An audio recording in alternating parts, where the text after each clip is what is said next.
Je me disais, comment pourrais-je être libre quand tant d'autres ne le sont pas?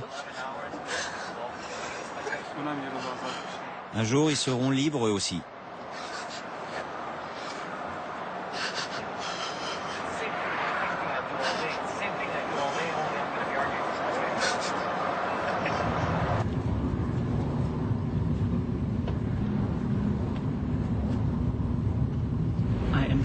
Je suis tellement excité.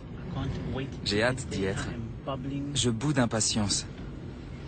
Parce que c'est la première fois que je vais parler à la communauté musulmane. Cette même communauté qui m'avait demandé de partir m'a demandé maintenant de revenir et de lui parler d'homosexualité. Parce que c'est un dilemme pour eux. Ils ne savent pas comment gérer ce problème. Très bien. J'aimerais qu'il y ait un verset du Coran qui dise « S'il vous plaît, ne pratiquez pas de discrimination à l'égard des homosexuels ». Malheureusement, ce n'est pas un sujet facile. C'est pour cela que je leur ai demandé d'avoir l'esprit ouvert. Le Coran ne parle pas de Sodome et Gomorrhe, il parle des villes de la plaine. C'étaient des cités égoïstes, où l'on avait l'habitude de pratiquer le vol, où l'on violait, où l'on expulsait les hommes nus dans le désert, où les tribunaux étaient souvent injustes. Et comme on le voit clairement aujourd'hui, ce n'est pas à cause d'actes homosexuels que Dieu les a détruites, mais parce qu'elles abritaient une nation corrompue. La seule façon pour deux mâles d'avoir une relation sexuelle, c'est d'avoir une relation anale, ce qui est interdit, si on se réfère au Coran. Pas forcément. On n'est pas obligé de pratiquer le sexe anal, ni même d'avoir une relation sexuelle pour montrer son amour. Mais jusqu'à quel point?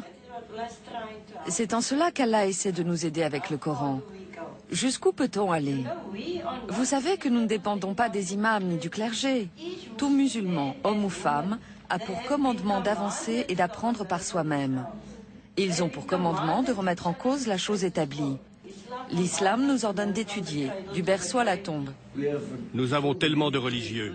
Je dis toujours, frappez n'importe quel buisson et vous en ferez sortir un cheikh. Ce qui me plaît dans ce qui se passe aujourd'hui, c'est qu'on peut être gay ou lesbienne et être quand même un bon musulman, avoir quand même une conscience de Dieu.